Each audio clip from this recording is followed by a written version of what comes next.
Orang harus terganggu oleh anaknya itu orang tuanya. Kalau sudah kiri kan adatnya kan nggak sopan seperti ini. Saya bilang sopan itu kebutuhan setelah ilmu. Menurut ilmu adalah anak yang harus diganggu anak itu orang tuanya, itu menurut ilmu. Sopan kok sih, bakas kok sih.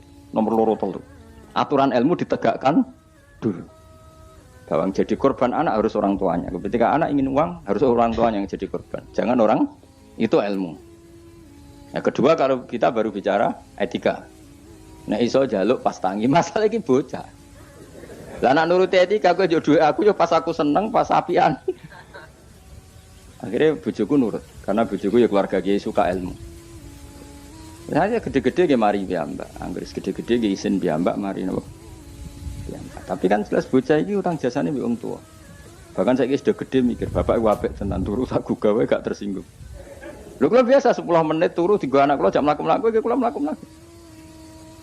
Berapa kali saya ngaji terlambat 10 menit, 5 menit gara-gara anak kula nembe dugi lunga, biar jam mlaku-mlaku tak turun. Karena jangan sampai kita ini misalnya demi ngaji, anakku jam mlaku-mlaku ora tak turuti. Akhirnya anak saya itu dendam sama ngaji. Gara-gara ngaji aku gak dijak mlaku-mlaku bapak. Akhirnya nganggap ngaji ku problem. Akhirnya roh rohin itu problem saya gitu. Oh, bapak demi keriting kan. Roh Mustafa demi jenggot kan gitu. Kan panjang. Akhirnya roh rai-rai iki rai trauma kan. Nah itu kan gak bagus.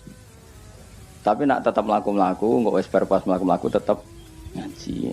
Anak itu punya kesimpulan. Ternyata saya masih nomor 1, keriting nomor 2.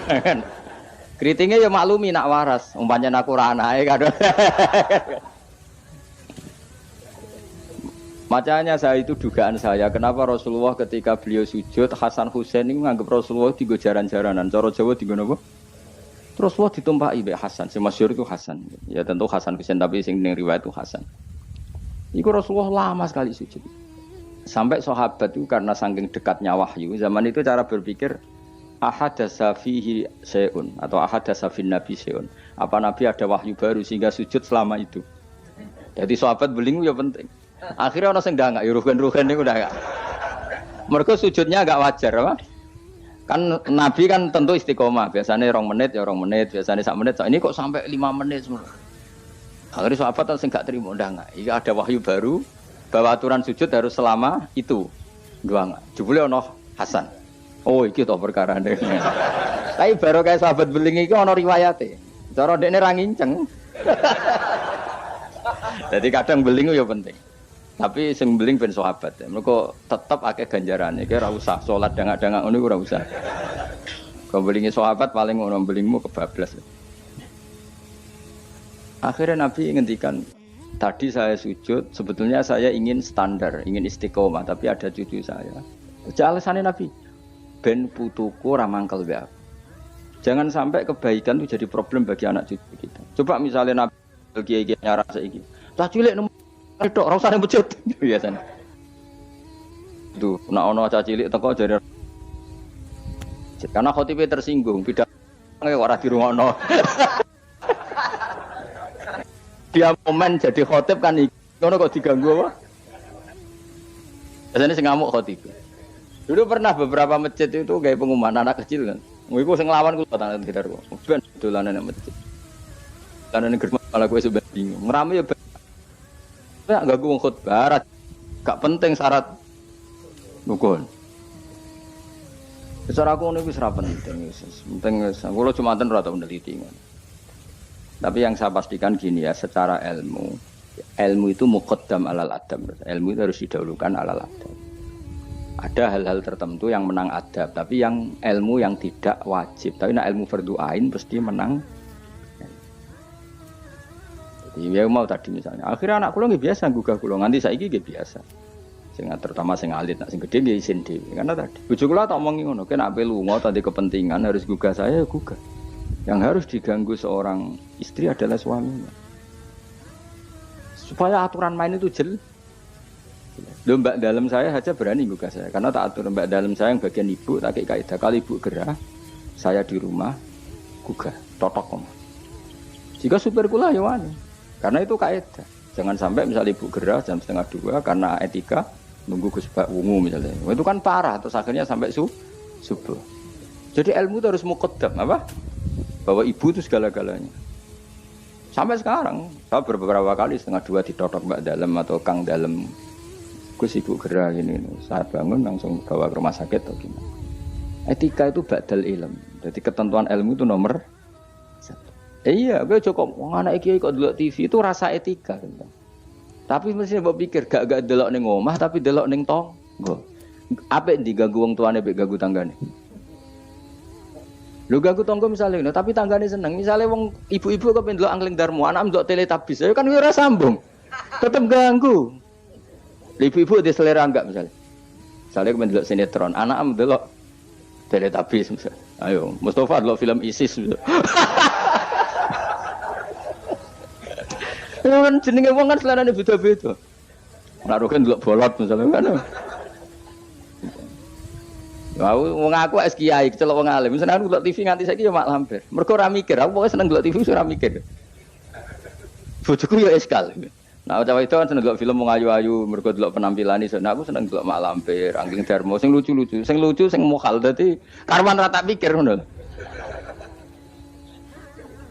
Mergo aku tahu dikeluwi kiai delok sinetron ana pemeran sebagai ustaz. Terus ustaz iku fatwa ning TV dipikir ndak tenan fatwa iku lha sinetron kok mbok pikir. Mergo sing merano ustaz iku.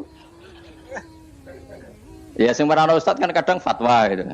Lah kiai iki delok tersiksa ambek fatwa ustaz iki. Tak kan ulun tersiksa Gus ambek fatwa ustaz ning TV. Ustaz sapa pemeran ustaz. Lah nama lampir kan gak mungkin mikir fatwane mak lampir. Tapi setan wis setruk. Kok ngenteni ngekek was-was aku coba tak tinggal delok mak lampir. Aku ngerti kok setan wae was-was aku ya. Tinggal mangkel ya. Pemene setan ning gambar iku luwih ngeri. Jadi setan jangan kurang ajar tenan. Jadi orang-orang alim itu diridu. Termasuk koyo Mustafa Kabel sing ngaji ning kene kabeh. Cara zaman akhir sing alim tak sebut ngalim. Jadi misalnya ke sholat itu kadang setan ngridu ngene, kowe sholat ora mesti ditampa pengira. Terus kita kadang menyesali masa lalu, sholatku, posoku ora mesti ditampa pengira. Niku setan. Ngridu niku setan. Kowe kudu mbok lawan, ditampa ora ditampa itu kenangan terbaik saya sebagai hamba pernah sujud, pernah sholat, titik. Kayak apa buruknya kita ketemu Allah ora tahu sholat, ora tahu sujud. Wes ora ditampa Allah. Lah aku malah tak lawan kadang setan. Beneran ora ditampa. Pek kowe ngono salat gua.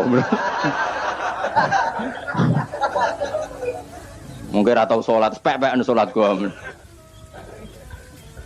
Karena setan mau kepinginnya supaya orang menyesali atas kesalahan di masa lalu. Kayak apa? Belum tahu soleh kok getun. Juga kok ngene lho contoh ning fisik. Aku ngrumat cah yatim secara ikhlas. Mulai cilik bareng gede kuliah dadi wong lali aku. Bareng lali aku terus aku getun ngrumat cah iku ternyata gak bales jasa. Lu kamu ngerumat dia secara ikhlas itu sudah dadi ana wa kafilul yatim kahateni fil jannah. Kok malah kowe saiki dadi murahan arep-arep dibales jasa hanya karena tamak kamu, anak yang kamu rumat sekarang jadi menteri misalnya. Cek goblok. Ikhlas kamu itu janjine swarga, tamak kamu iku setan. Kancanan iki seringe ngono, kancanan pondok ikhlas melarat ikhlas, bareng kancane sugih utang ra oleh, udah asal dhisik kanca aku saiki kok medhit mbek aku. Itu tidak perlu seperti itu. Masa lalu kita yang ikhlas itu masa lalu yang luar biasa. Nah, tapi setan itu kepengen batalno ikhlas di masa lalu. Makanya di Ikhya itu setan saking kurang ajar. Ikhlas yang kliwat itu udah adik. Nah, zaman kue goblok kan mesti ikhlas lah.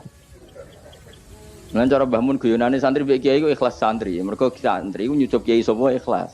Bareng dadi kiai pikir-pikir ni rival ini ora kan. Dise asal kiai dicucup zaman santri yo ta.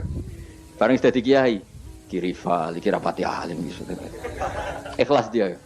Kelakuanem lha apik endi kan? Gampangane kok angel temen nerangno. Ayo kelakuanem apik endi zaman mondok wis saiki. Ning bab iku lho. Oh ya, lho iki sing ngomong iki lho. Apik zaman mondok. Wis dadi kiai mikir kan. Mana sro kiai politik Mustafa wah menarik cara dia. Jadi, nah, kalau ada setan seperti itu tinggal delok mak lampir. Lho kula lah sering diridu setan. Sampai kadang kula saking ekstrem, meneh nek kuwetan sing ngandani. Umpama Jibril ngandani aku, nek aku ahli neraka, iku tetep aku sujud mbek pengira. Mergo kelazimane kawula iku ya sujud mbek pangeran titik. Meskipun Jibril ora ngalah ngabari ngono, iku ora kowe ya. Cuma nggo nglawan setan harus pakai nama besar.